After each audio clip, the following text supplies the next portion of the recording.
So everyone, আমরা একটা dance video করতে যাচ্ছি। এই ডান্স ভিডিওতে রয়েছে আমাদের সাথে মায়া এবং উষা।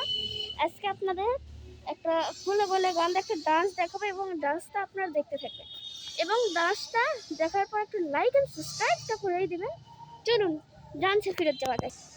গাইজ, আমার সাথে মায়া আর ডান্সার রয়েছে। আর তোমার পরিচয়টা বলো। আমার নাম মোসাম্মদ আরিফা আক্তার মায়ামণি। তা আমরা এখন উষার সাথেও দেখা করব। ওই যে উষা চলে এসেছে। উষা, তোর পরিচয়টা তুমি বলে দাও। এই যে আমাদের উষামণি। আর তোমার নাম কি? এটা কাপড়টা দিয়ে দাও। আমার নাম মারিয়া আক্তার উষা। তোমার পরিচয় দাও। পালাম কাপড় লাগে।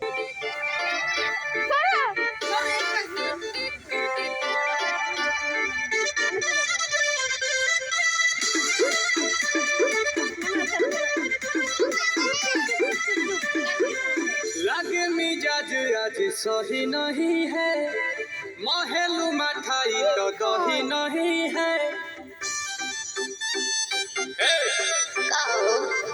लगे मिजाज आज सही नहीं है, महलू मठाई तो दही नहीं है।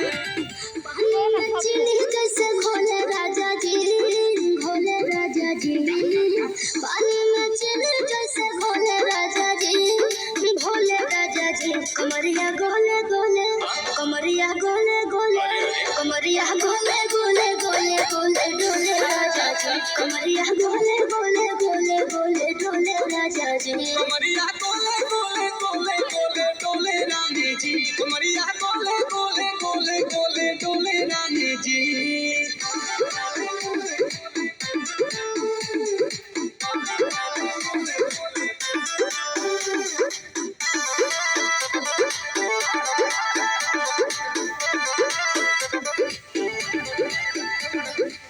लगलू ऐठे कोहरा कोहेलू झूठे की जाला ना उठे, होखेला हमारा तो शौक।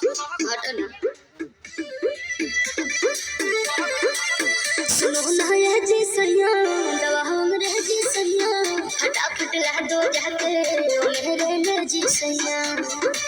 बात तू मीठी मीठी बोले राजा जी, बोले राजा जी।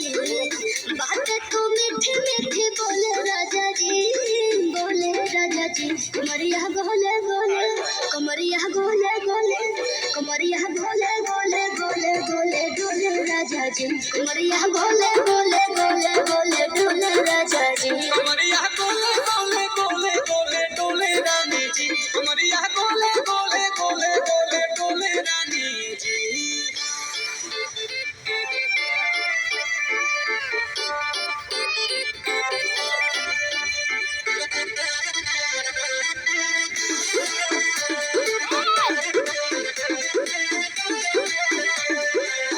एहो हसीना इशारों के बिना, सीना से जालुआ के शॉट होला ए रानी गरम जवानी, पानी पिए लुगाटा कहट।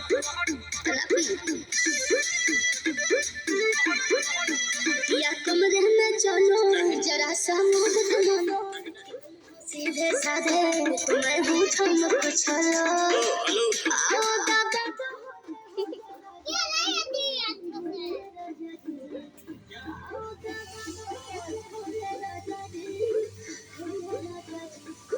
गोले गोले, कमरिया गोले गोले, कमरिया गोले गोले गोले गोले गोले राजा।